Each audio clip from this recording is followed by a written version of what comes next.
3 killer death metal meets thrash metal riffs for you to learn here. We're going into some different keys, a lot of tremolo picking here. And by the way, this is your first metal riff of the year 2025. So I'm going to extend this a bit. If you don't have your guitar, go grab that thing. Let's play some metal. Hey, if you don't have access to your guitar, watch the video anyway. That way you're familiar with this lesson when you have time to come back and go through it.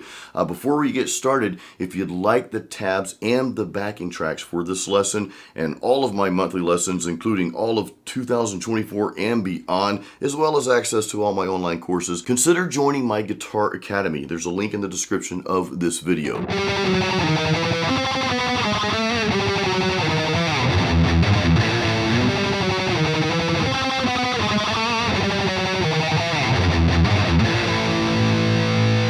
Now we're in standard tuning here, and we're starting right out of the gate with some tremolo picking on the A and the D strings. Before we add the picking technique though, let's just go over those notes. And of course, I'll throw the tabs up at the end of each section, by the way, when we go through the entire riff slowly. We'll put the tabs up then. But let's just cover these notes that we're going to be playing here without the tremolo picking.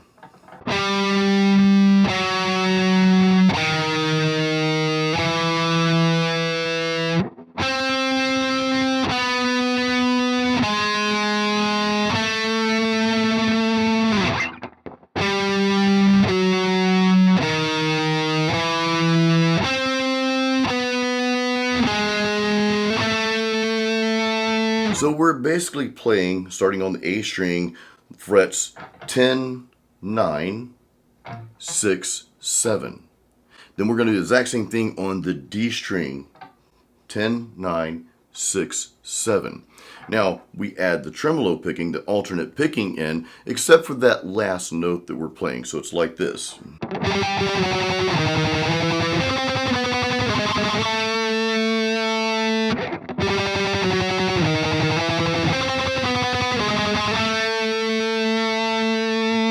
Now the second time around, we basically start doing the same thing, the A string, those notes on the A string there, but we're going to go into something else on the lower notes. It's going to sound like this.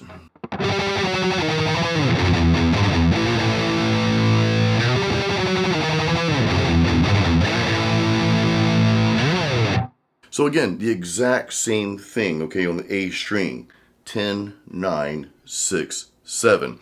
It gets a little tricky going from here to there, okay? We're kind of higher up on the fretboard here. Then we're going to go low. So I kind of slide into that, if that makes sense. And we'll call out the notes here as well. But let me play that one more time.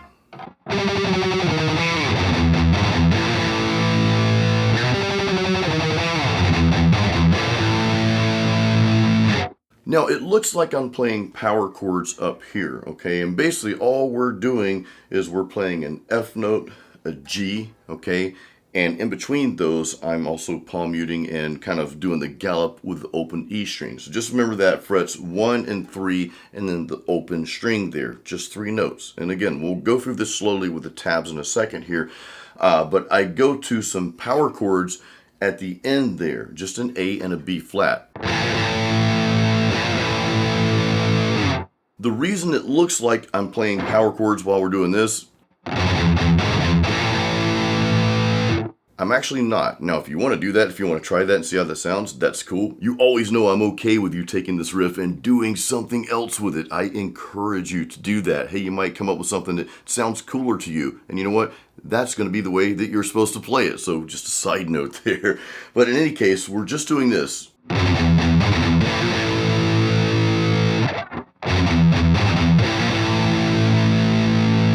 Again, we're playing that F and a G, that first fret and third fret in between. We've got a little gallop on the open note there. And then we're playing those power chords. The reason I have my fingers kind of shaped like I'm playing a power chord,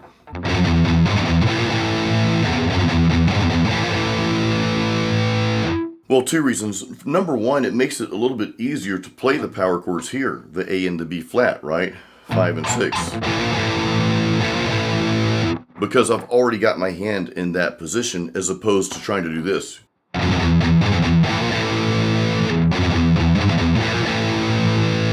Watch the difference.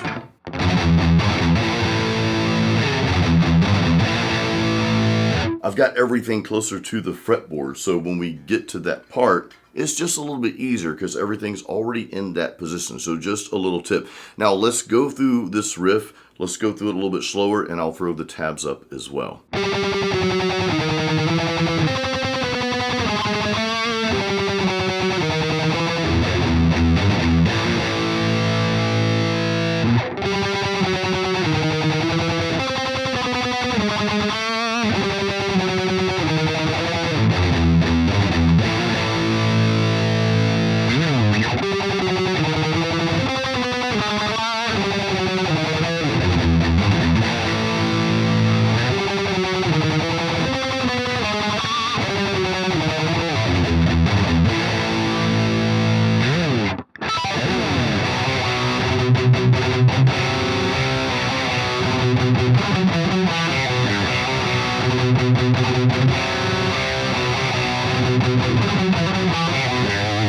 As you can see and hear, this riff has a little bit more, well, riffage to it. We're moving the fingers around a little bit more. And of course, we're starting on a different note here. We're not down here on the E minor. We're actually starting on the B power chord here. I like this because it changes things up a little bit. You know, sometimes you might hear a song, or you might be writing a song rather, and you're like, okay, well, I've got this riff, and I've got this riff over here, but they kind of sound the same. And a lot of times it's because you're playing it in the same key, starting with the same notes, the same chord or whatever.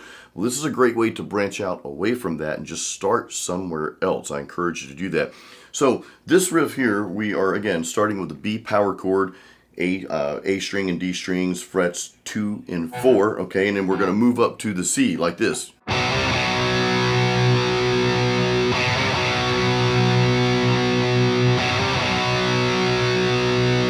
So it's kind of a quick movement there, but as soon as we get back to that B note, that B power chord, we're going to do some gallops on the B note.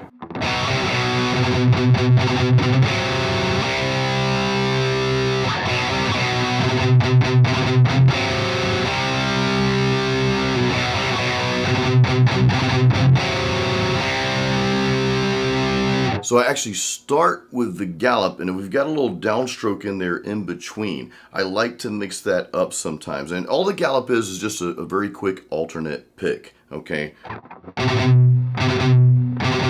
Okay, that's all it is. 1, 2, 3, 1, 2, 3, 1, 2, 3. And we do exactly this. Again, you're going to hear the downstroke in there as well. Just kind of watch my right hand closely here.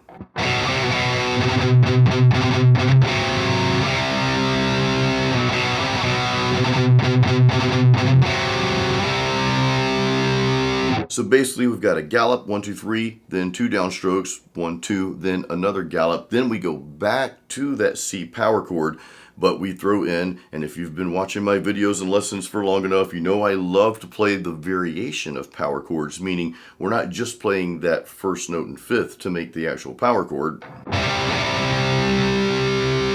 We're changing that next note of the power chord.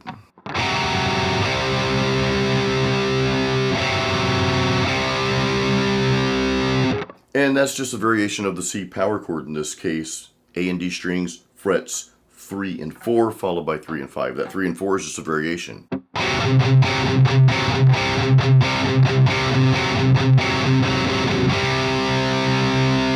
Now, here comes the riff part, okay?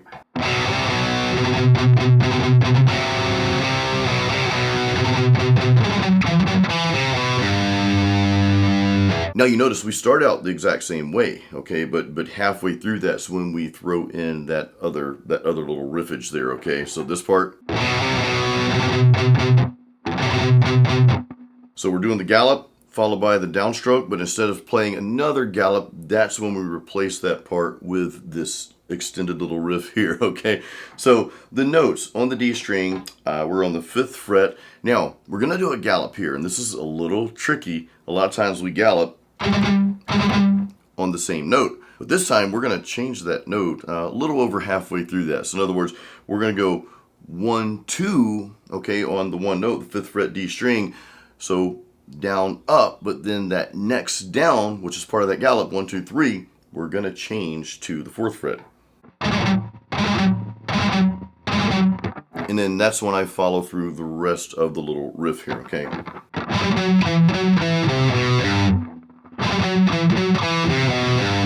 Okay, and again, we're about to play through this with the tabs. Actually, let's do that right now. But let me play this all the way through, and then we'll slow it down.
This is the final riff of this cool metal riff series here, and I'll show you how this riff came about, like what inspired these riffs that you're learning right now after the lesson. But this is a little bit more simplified, I guess, than the first two riffs that we did, yet it's still pretty cool. And the one thing I want to point out real quick, and this is just kind of like a riff writing tip, something for you to think about when you're writing your own riffs, which I strongly encourage you to do. In fact, take what we're learning here. I always encourage you to do this. Take what we're learning here, make it your own. Add to it. You might have something that sounds way better to you. Please do that, okay? I encourage you to do that because that's when you really start building your skill as not only a metal guitarist, but just an overall guitarist and musician, because now you're writing your own stuff. You're taking things that inspire you, and then you're just making it your own by expanding on them, okay?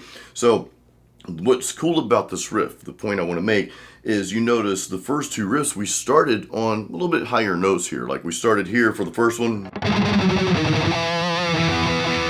The next riff. Now we're here. So you can see there's like three little pieces of the story that kind of just build on top of one another. So I just wanted to bring that out, and I hope these little tidbits help you. I hope these little discussions here, I hope they help you. Let me know in the comments if they do. So in any case, we are going to be starting on the second fret of the E string now. But before I play that note, I'm actually going to hammer down on that note. So I'm actually going to play the open E first. And it's just straight up alternate picking, kind of like that just thrash metal style alternate picking.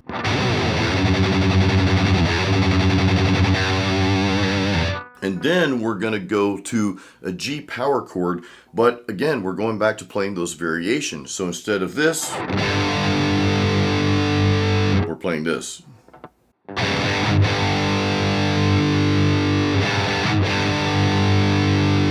Which is just the third fret of the E string, okay, then the fourth fret of the A string. Kind of the same thing we did over here.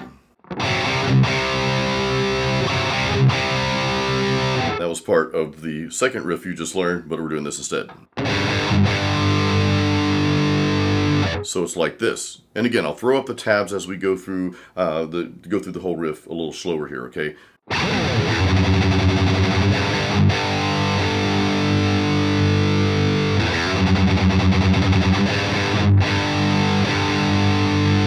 After we do that part, the second time around, we add some more alternate picking here and just a few more notes. So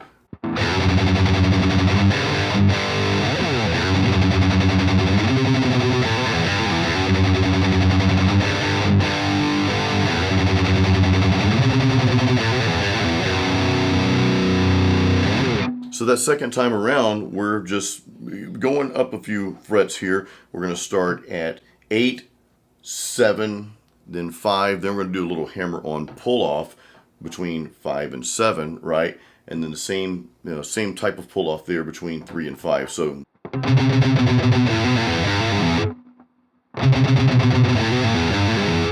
and as I pull off, I'm allowing the open string to come upon us. I'm trying to think of a cool way to say that, but that just came out. Anyway, so you get what I'm saying.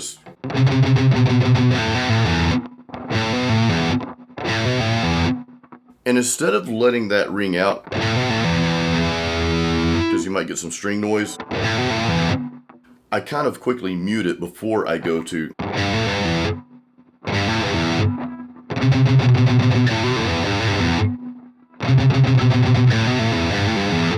And I use a combination of my palm here and these fingers here.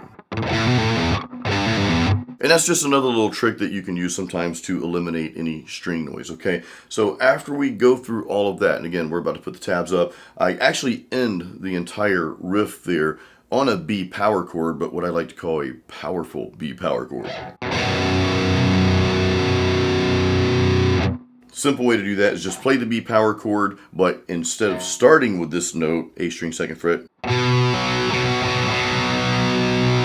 we're actually going to start with the 2nd note of the power chord, which is also called your 5th note. We're going to play the lower octave of that. So instead of those 2 notes, we're going to have 3 notes. So we're going to bar the 2nd fret on the E and A strings.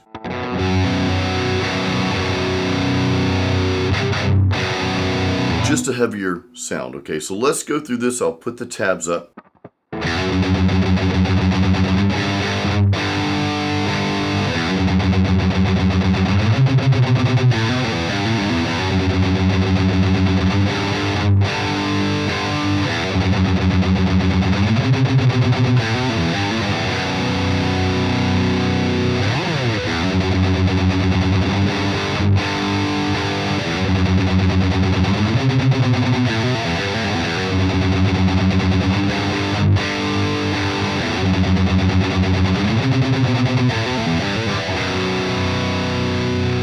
I have 2 challenges for you now after going through this lesson, but real quick, if you do not have my free practice guide called Metal Riffs and Licks, grab a copy of that. That guide has literally helped thousands of guitar players just like yourself, and I give this to all of my YouTube subscribers, my way of saying thank you. Now, if you already have my practice guide, and if you'd like the tabs and the backing tracks to this lesson, and many more, in fact, all of my monthly lessons, including access to my online courses, then check out my new Guitar Academy. I just started this platform towards the end of 2024. So check that out. There's a link in the description of this video here, and see if that's something that you feel like can help you just get to that next level and continue to grow as a metal guitar player. The first challenge I have for you is number 1, put all 3 of these riffs together, okay? Go back and listen to the very beginning, the intro to the entire series of riffs there, where I've got all 3 combined, and just put it together and go through that and see if you can nail that down. By the way, the BPM on this,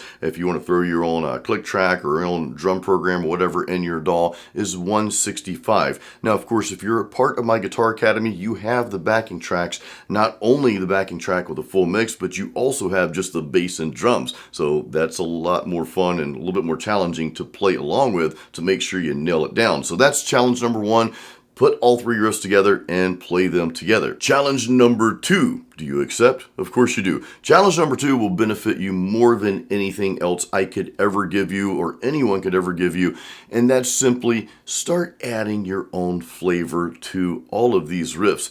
See where you can take these. Change some notes around, add notes. Hey, take notes away. Not every riff has to be more complex. Sometimes making the riff less complex can make the riff more captivating, okay? So I challenge you, this is the second and ultimate challenge for you, not only to learn the riffs that I'm sharing with you in this video or any of my lessons, but quickly start adding your own flavor and just see where you can take it, see what you can come up with. Now, I mentioned earlier that I'd share what inspired these riffs. Well, I actually wrote these riffs and a few more to go with it when I was testing out the Trivium drums by Bogren Digital. I've got a complete tutorial. I'll throw it up there for you to check that out if you haven't seen that yet. I also go over the amp sims I'm using, which I used in this video as well. So check that out. If you missed the last lesson, it's a really cool melodic soloing lesson, kind of going from rhythm to lead. Check that out. I'll throw that up there if you missed that. Guys, thank you so much for all the support. As always, keep it metal and keep playing music.